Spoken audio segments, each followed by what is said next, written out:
Well, it's exciting to be in game week, and I know not just as a coach, and I'm sure it's the same way with our opponent. But, you know, you practice for a long time between the last football game you play and the next one, and as you get closer and closer and closer, I think the coaches, the players, you want to see where you're at, you know, and we're playing against a team that returns a lot of good players, and you know, kind of similar when you look at how many guys they have back that had an impact in their football team last year, and particularly on offense. And you know, they return an offensive line that has 96 combined starts, a tight end that was first-team all-conference preseason that's 24 years old, and professional baseball player. I think 96% or 97% of their receiving yards is back. All three of their tailbacks have played, and I know one of them transferred in, Tyson Williams, that had a really good spring game. And Rico Dowdle, we thought a lot of in high school. I think he's a tremendous football player and you know, in-state player here. So a lot of guys back, and then you look at what Bentley did in his bowl game, you know, throwing for 390 yards, and Debo Samuel, who I think's a dynamic player. It's kind of probably a fun storyline for you guys, but two number ones, one Samuel, and they both do a lot on their offenses and on their special teams, and I think he's a great player, and he had a heck of a bowl game himself. I think he broke a record for them in their bowl game with 14 catches and 190 yards. So, you know, very talented, experienced group on the offensive side of the ball that we get to play against. On defense, they did graduate some good players, particularly a defensive end that I think accounted for a third of their team sacks last year. But I know they recruited well, and think a lot of the young players that they've brought in, and I know they've developed their defensive personnel. I mean, you can see it on film. They play hard. They're sound. He does various things, not just with his front, you know, playing 4 down and 3 down, but with his coverage schemes. And, you know, I know Coach Muschamp's a blue-collar, hard-nosed coach, so that's the kind of team he's going to have. So I think it's a great matchup for both sides, and look forward to it. You know, our two deep, I know it's been leaked out somehow about Mike Stevens, so I'll comment on that briefly. And Mike did have a lower leg injury, and he's doing way better than expected. It's not surgical, and he won't miss a ton of time. He will not play in the opening game. I have no idea how long. Originally, it was said that he'd be out potentially 4 weeks, but just seeing him in the weight room a second ago, he's lifting, he's bending, he's doing really well. And so we're hopeful that Mike will be back quickly because he had a great camp. What does that do to us at corner? It provides an opportunity. You know, Nick McLeod played in our last 2 games and had a good offseason, has gained a lot of weight, which he needed to do, and has got good length. You know, Jonathan Alston redshirted last year, was moved to DB, and did it for this reason. You know, we thought that this would be a season that Jonathan could be a really good player on that side of the football if he took advantage of his year in the developmental program, and he did that. He was our scout team player of the year last year when we redshirted him. And so he'll get a great opportunity to play, and I know he's excited to play. And he's played a lot of football here as a wide receiver. He's made plays. He's scored touchdowns. So this isn't going to be a deal where he's nervous. I know he's really excited to play in this football game. And behind those guys, you know, we've got some young players and an experienced player. Nick Lacey, you know, is a redshirt senior that's earned a scholarship. It provides you a guy that has incredible trustworthiness, I guess you would say. We know we can put Nick in the game at any time, and he's going to execute the call and play hard. He's a great special teams player. And then the 2 freshmen that we redshirted, both James Valdez and Bryce Banks, are now in the 2 deep or 3 deep, I guess, based on how they use Nick. And both those guys have come a long way. You know, Bryce Banks was 165 pounds, I think, when he got here. He was a January enrollee and is 190-some pounds. He's 6'2". He's played nickel, safety, and corner, and had a good camp. Had a groin injury early on and missed a little time, and then came back and is doing well. And James Valdez, I'm proud of him, has grown up a lot. Now, obviously, you knew I suspended him for academic reasons, and he got an A in summer school, did really well. has done a great job in fall camp and has earned his way back into the 2 deep and on some of our special teams, and so excited for what he's done, and that'll be a continual deal, you know, where you continue to work with these young guys to help them. Just staying on defense, our front four has been talked about a lot, and you'll see Contavious or Doeren, both of them we look at as starters. BJ and Shug Frazier, who we redshirted a year ago. Shug's really improved himself. Justin Jones and Darius Bryant will both play at defensive tackle. And then James Smith-Williams behind Bradley Chubb is probably the most improved in the group. You know, really excited for what James has done. I mean, he came in here similar to what we said with Bryce Banks. I think he was 197 pounds when he got here. He's 250 now. He ran in the 4.6s when we timed him. And the linebacker position is probably the best depth and rotation that we've been able to have since I've been here. And I think that'll help these guys not just in the first game, but for the duration of the season. We've asked a lot out of Jared and Arias. And there were games where they've played 90 snaps, you know, because we didn't have anyone that we could put in. And Jermaine Pratt and Arias will rotate a lot. You'll see both those guys. And Arias, as you know, can play Will and Mike. And Jared has Riley, who has really settled in at that position. And Brock Miller's a young guy I think is going to have a huge impact on our team on special teams this year. Excited about him. And that rounds out our defense. On offense, you know, just starting with our offensive line, you know, having 4 of the 5 guys back has been key. And the development, like I told you at the beginning of camp, of the backups has been key. And I think Peter Daniel, Philip Walton, Joe Skolthrop, Justin Witt, those 4 guys have had really solid camps. And Emmanuel McGirt is getting better and, you know, really struggled with a knee that bothered him on and off from patella tendonitis and hurt his development. And he's continued to work. And, you know, it's been hard for him. But I'm proud of the progress he's making. You know, I think Josh Fed Jackson's one of our true freshmen that probably will play. And we'll see. You know, we're not planning on rotating him, but at some point with the way O-linemen are, he'll probably have to play it, and we'll play on our field goal PAT protection team and possibly in some of our short yardage stuff. He's really, really aggressive and strong and has worked hard. Our tight end position, Cole Cook, Dylan Ottenreith, and Jalen Samuels and Dylan Parham, we feel solid about that. At receiver, Kelvin Harmon has C.J. Riley behind him, who, as you guys know, was overcoming a knee injury a year ago and has done a great job with that and has practiced well. I'm excited for C.J. to be back on the field with us and hope that he can have a similar impact that that Steph did coming out of his year that he was recovering from his injuries. So we have a lot of, you know, CJ may be one of our fastest receivers, and Andy is our tallest. So to get him out there, it's, you know, another target for the quarterbacks. Steph is backed up by Emeka Amizi, who's one of our other true freshmen, and he will play in the game, not just on offense, but on special teams, and Maurice Trowell. Our slot, Jacoby Myers and Gavin, we feel great about both of those young men, and both give us different things in that position. Jacoby may be one of the most improved as far as his body. When you look at what he's done, he was a 170-pound guy when he got here. He's over 200 and looks really good. Has practiced well, has learned how to practice. And I know Coach McDonald does a great job teaching those guys how to prepare.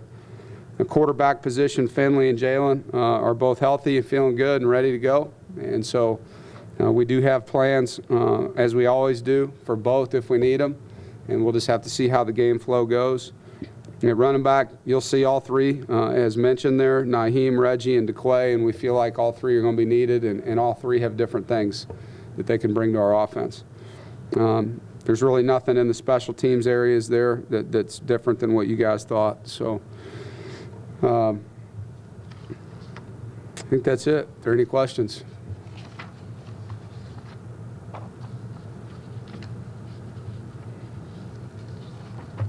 You mentioned preparation. How just exciting is it to go from summer and fall to game preparation? You know, I think to answer your question, it's very exciting. You know, I think the guys and the coaches alike, we work really hard. We put in a lot of time, and we love what we do, but we do it for 12 guaranteed days. You know, game day is why you work. It's why you recruit. It's why you develop. It's why you lift. It's why you stay late, get up early. And you only get 12 guaranteed times to do it. And so when you get to this time of the year, it's extremely exciting, and you can just feel it. You know, you can feel it at practice, you can feel it in the meeting rooms, you feel it in the staff room. You know, just the urgency, I think, of everybody changes when you get to where you're finally going to play a game. Coach, with Stephen's injury, was that a contact injury, and was it a kind of injury where you maybe feared the worst when you saw it? You know, it was kind of a strange routine deal. He was playing goal line coverage, and him and Steph were just doing what DBs and wideouts do, where they have contact near the goal line on a fade, or, you know, I don't remember the exact route. And it just kind of looked like not a typical thing where you're like, oh my God, he blew his knee out. You know what I mean? It just looked like a bone bruise or a strain type thing. And our trainers tell us always the same thing: don't fear the worst. You know, let's get the pictures, let's get the MRI, let's talk to the docs, and then we'll make the decisions after that. And you know, everybody always wants to jump to the worst case scenarios, and that doesn't help you mentally at all. You know, so we were lucky. I mean, anytime you have something that's non-surgical where you're going to get a guy back, especially a senior that you need, I felt really good for Mike and for the team. One other thing while I got the mic too, with the Hurricane Harvey, is anybody in your staff or players or anybody affected by that? Where maybe I thought you were going to ask me if it's coming to the game like last year. Sorry, no, I have not heard that. I have not heard that. I know in the past some of the fan base has been vocal about the perceived lack of strength of schedule in the non-conference. I'm guessing you haven't heard that at all for this season. No, and I think even last year, you know, having Notre Dame here last year is one of our games. Look, when you play in the Atlantic like we do, there's great competition every week. And so last year it was Notre Dame on top of the Atlantic. This year it's Notre Dame and South Carolina. So I mean, it's kind of been a dead topic for 2 years. Coach, a lot of people are talking about your team this year. You're giving them a lot of love. And are the guys maybe feeling a little bit of pressure, or are they just excited to live up to the expectations that are being heaped upon them? You know, I think you could if that's how you looked at things, you know, and we don't talk about things that way.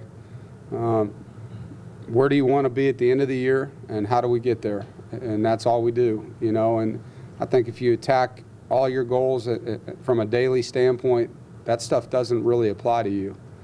And, you know, if all we're going to talk about is winning the first game 40 days out, there's a lot of work that goes in 40 days prior to that first game that we got to take care of. And you know, our philosophy as a program is what can we do today to make sure we were better than we were yesterday, and hold them accountable to that. And if we do that, we think we're going to win. And, you know, the test comes Saturday. Did you get it done? And so hopefully we'll see that work come to fruition. But, you know, no matter what, like whatever chair you're in college football, they're going to ask you about this or that or this. It's all the same. You know, it's about winning the first game that you got, putting everything you can into each day and preparing, and then playing and executing. Coach, you mentioned the fact that South Carolina returns 97% of their receptions from last year. How difficult of a task is it going to be for this secondary at this point to be facing someone like Samuels and other players? Well, they're very good at receiver, to answer your question. So, yeah, they have a challenge. It's an opportunity is how we look at it. The one thing I will tell you, we have a good receiving core here. And so every day you're playing Kelvin Harmon, Steph Lewis. You know, if I'm a linebacker, I'm trying to defend Naheem. We've got some good receivers here, Jalen Samuels. So I don't think they're going to be, oh my gosh, I've never covered a guy like this before. You know, they're going to be ready for it. Now they got to make the plays.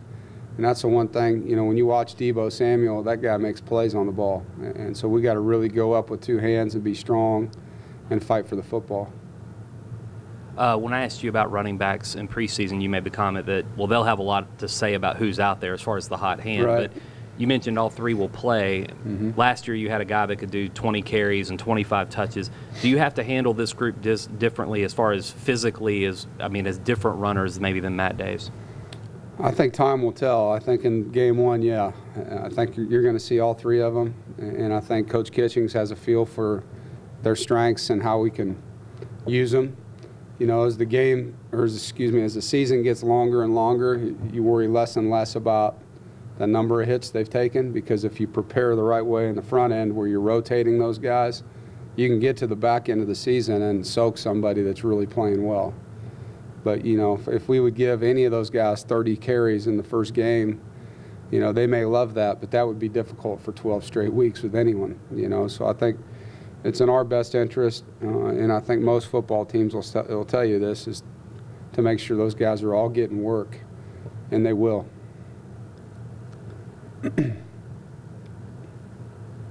How's Dexter Wright looking? Dex is doing well. You know, he's really accepted his role, is excited about his opportunity, has waited his turn. I didn't particularly think the spring was the best football he played, but I thought he used it as a learning experience and really came into fall camp with a mindset change of how important each day was. And you see that, and I think, you know, him and Sean Boone being on the same side of the field at times, they're roommates. You know, I know they study a lot of film together, and that's been good. You know, I think Sean does a nice job of holding the back end accountable too. To kick off the season in Bank of America Stadium, does that create a different sort of kind of excitement among you and the players? You know, I don't know if it does for me. I mean, I'm happy for our fans that live over there, and I know our fans that live on the east part of the state, tough, long drive, you know what I mean? So I don't really care that much. It's not a home game. It's a road game is how I'm looking at it. Geographically speaking, they're actually closer, I think, in mileage than we are. So, but we look at it as an opportunity to go back to a stadium where we didn't play well and try to right that. And I think that's something that our kids have talked a lot about, not necessarily me, but you hear them. And, you know, anytime you get to play an SEC school that's a bordering state and 100 miles between, you know, the city, I think that's a great storyline. Coach, Charlotte was never really a great recruiting base for NC State, or has it been traditionally? 20% of your roster's from there. This is the second time you've been there since you've been head coach, third time in 7 years. Can you just talk about why you established Charlotte as a important recruiting base and how this helps? One, Coach Faulkner does a great job there. I'm going to tell you that. You know, I think he's one of the best recruiters in the country at building relationships and identifying players that fit at State. Two, you know, we had some connections there. I don't know why it happened that way. When I was at Wisconsin, I recruited several linebackers from the Charlotte area, so I would come to Charlotte and visit those guys. Never ended up coaching them. A couple of them played at Duke, and I got a chance to see Kelby, you know, at one of the All-ACC meetings. But got to know the area and some of the coaches, and then Mallard Creek's head coach, Mike Palmieri, and I have known each other since he was the head coach in Florida at a high school down there. And so we just had some connections that kind of made it work. And, you know, at the time, we were able to identify a few under-recruited players that have become really talented for us, in my opinion. And some of them had a lot of offers, but if you look at all those guys on our roster that play well, like Jay Sam, I mean, there wasn't a lot of people recruiting BJ and Jay Sam and all that. And we were able to identify some guys that have been really, really good and that fit and that have represented us and the program really well. You got your program to where you want it to be, you know, depth-wise, talent-wise, and just how long does it take to get to that point? It's a tough question to answer, you know, because there's some unforeseen things that happen, like injuries. You know, I mean, I felt great about our corner depth going into camp, and then you take Mike out, and all of a sudden it's a little thinner. I like the 5 guys that are there, but I'd like 6. You know, and that's the one thing we can't do. You know, we can develop and we can teach and we can coach and we can mentor, but injuries are going to happen in football. And sometimes, unfortunately, you have multiple injuries at the same spot. That happened on our offensive line a couple years ago here. And that's why Tony Adams played as a true freshman, you know. So you just have to hope that you don't have kind of if you have injuries, that they don't sit in one position group. And I think that's challenging just because it's nothing you can plan for. You can have the perfect number of guys and 3 of them get dinged up, and now it's happened to linebacker last year. I mean, we were really lucky that Jared and Arias could play a whole season the way they did, because at the end of the year we had Brian Smith, who's now playing D tackle, as our only linebacker backing up both spots. And that was pretty scary when we went to Chapel Hill, and that's all we had. We had 3 linebackers on the bus, you know. And so now there's 7. A little different. Coach, kind of a different kind of question, but since the events of Charlottesville, Virginia, a couple of weeks ago, there's been a lot of social unrest, protests, those kind of things. Do you and the coaches talk to your players about that to kind of get a feel for where their head's at? That particular situation, I haven't had a team meeting with our guys about. There are times when because I like to sit with them in the training room or sit with them at the meals, and you hear them talking.